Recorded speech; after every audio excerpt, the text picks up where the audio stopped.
Hello YouTube, this is Charlie426, and today we have the review of the HG Kenbu Zan. Now you might be wondering, wasn't the Kenbu out a long time ago? Yes, but this is the Kenbu Zan, meaning that this is the updated / upgraded version of the Kenbu. Now the season 2 of the Kyoukai Senki, or technically part 2 of Kyoukai Senki, has started this week to be more specific, and on episode 1 this Kenbu Zan actually does make an appearance, so definitely I'm really excited to see how this new season or part 2 is going to go and how it ends out. So for those who haven't watched the series, which I am highly aware that a lot of you in the Gunpla community don't watch the series, or even heck, even in Gundam stuff, a lot of people don't watch the anime series and buy the kits, which is totally fine. So for those who haven't watched the series, as a spoiler alert, at the last episode on the part 1, the Kenbu actually he kind of unlocks this his super mode, where basically he unlocks his limiters and then goes really toe-to-toe against the AMAIM Ghost MK2. In the process, the Kenbu does get destroyed with the Ghost MK2. So yeah, obviously someone or some company, or maybe the same organization that made Kenbu, basically made this new updated version.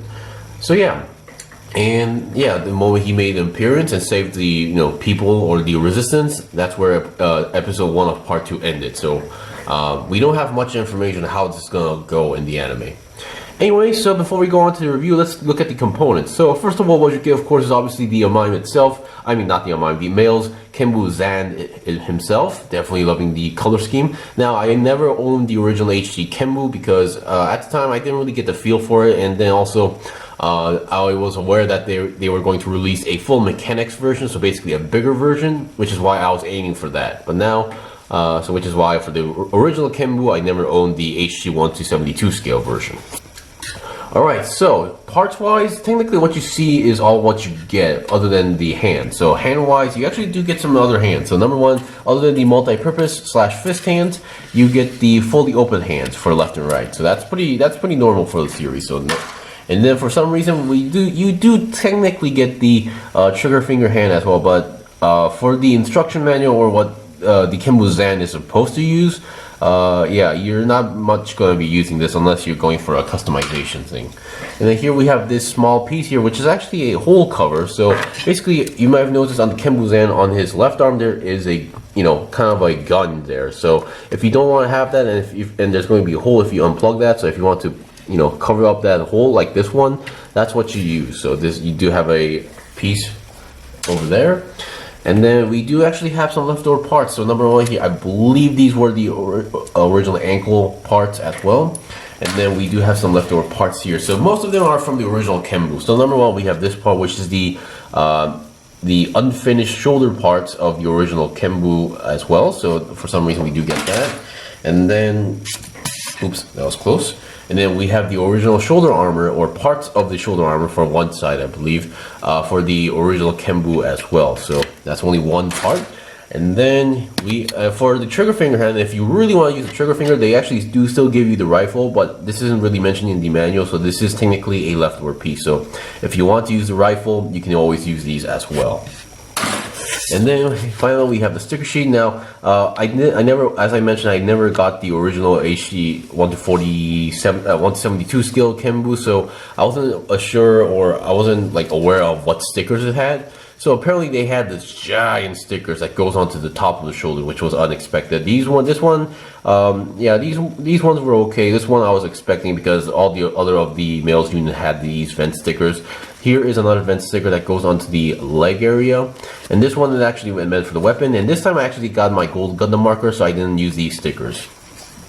Granted, technically it's not just gold color, it's technically more of a metallic yellowish green color, so not my favorite color out there, but still, yeah, I decided to, this time for the first time, I decided to use a Gundam golden marker this time.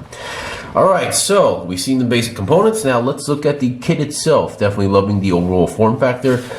Now, compared to the original Kenbu, I think this one has a much more kind of a more sharp looking design. So I really like the new upgrades and such. And I think there's more red on the kit as well. While the original Kenbu, not so, it definitely had red, but not as much. But still, you get the idea. So, other than the parts I showed you. The other weapons would be this. I believe it's considered as a cannon, so it's a 40mm arm cannon. I'm not sure, so I don't think it's a machine gun. So since it uses the term cannon, and then it mentions that it can only contain 40mm rounds of 20 rounds of 40mm bullets. So that's pretty big if you ask me. And then obviously we have another sticker here. So yeah, so I don't think this is going to be a rapid fire, but I can kind of see certain people buying 2 of these to go like double arm cannon mounts, but still that would be cool. Anyway, so let's look at the head. So I think for the head, there were no stickers. Everything you see is color separated. So the yellow, the red, and the white, everything is color separated. And I do like the fact that they use the clear piece for the eyes. Definitely looking cool. So still, overall, the build of the kit is still the same, or so, not exactly the same, but it still uses the same form factor. So same build style, but with a few changes here and there. All right, so definitely loving the head. So the neck articulation is still the same as the previous one. So you still have the actual neck part right over here, and on top and bottom is the bottom section is a ball joint, while the top section here is, I believe, if I remember correctly, is actually a joint, not a ball joint. So yeah, so the head can go down that much. That's pretty good, and then up very well. So no problems there. And then 360 twist should be no problem, almost no problem, because you need to know which area of the neck joint actually collides in certain areas. So other than that, that's possible. All right, so looking at the backpack here, like once again, I never owned the Kenbu, but I did own the Byakuchi. So the Byakuchi actually had the same kind of backpack here. So if you don't want to have anything in the backpack, you can do that, or you can attach this to put in your weapon storage. So technically, you do get this giant sword, which is apparently called the superheated vibrating long sword. So for those who remember, the Kenbu actually did carry around a sword, more of a katana style sword. So this is actually a upgraded version. It's longer, it's bigger, it's even heavier. So according to the manual, this can be only used by Kenbu Zan, while other units can't even hold carry it around properly. So it's big.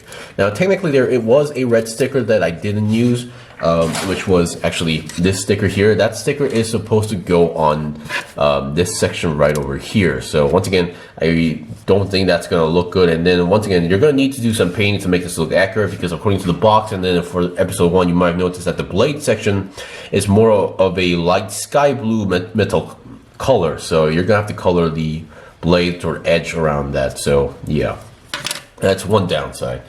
All right, so you've seen that. I'm going to take off the backpack for now, just for the sake of it. Now the backpack is exactly the same. So for those who built the Byakuchi or other units, you might have seen this. So you have all this articulation here, and you can attach the weapons onto here. So I believe you can still attach the rifle around this area. So yeah, no big deal. All right, so we've seen the head. Now let's look at the shoulders. The shoulder articulation is pretty much the same. You have this cover here. You have to open up if you want to go a little bit more up than that. And then you can still go to the side like that, 90 degrees, so no problem out there. And then you still have the forward and backward movement going on here. So, and then while you're doing that, you can see that piston action going on there. Now, technically, this gold area is supposed to be a sticker. I decided to use a metallic golden Gundam marker, and it worked fine. And despite being colored, despite it looks like it's being scratched, that's not the case. So you don't need to worry about the paint scraping off too often. All right. So, and then other than that, so here are those stickers I was talking about. This entire gray section here on top of the shoulder, those are stickers. So I really didn't understand why this was the case, but oh well. But at least, hey, at least the full mechanics versions fixed that issue.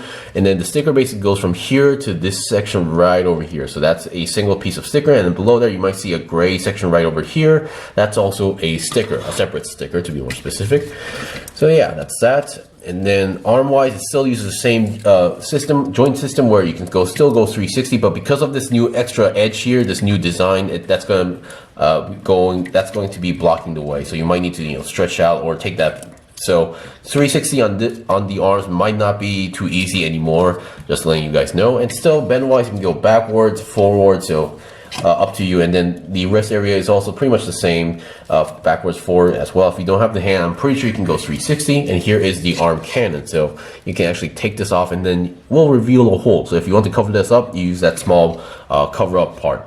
And yeah, I do like the fact that there is a built-in weapon or built-on weapon onto the kit, so, or on the unit. So I am a big fan of these type of weapons. Alright, so if we've seen those as well, let's see at the main body. So the main body still has the same structure where you can go forward as well. That's very nice. And backwards, also possible. And this 360 twist, well, you can actually rotate the lower joint at the same time together, or you can also just move the top section body in a angle like that. So yeah. So articulation wise, that's very good. And then leg articulation is pretty much the same structure. You still have your side swivel, but not the type of swivel that can go 360 because of all of the armors covering up. But going backwards is possible, forwards is possible.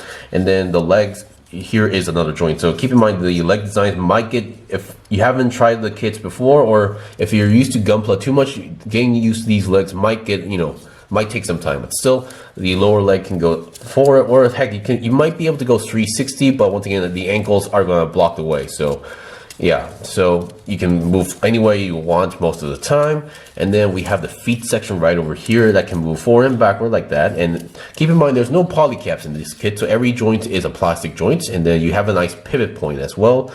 Now this part might be covering up the way, but doesn't really block in terms of articulation here. So you can see that's a very good pivot if you ask me.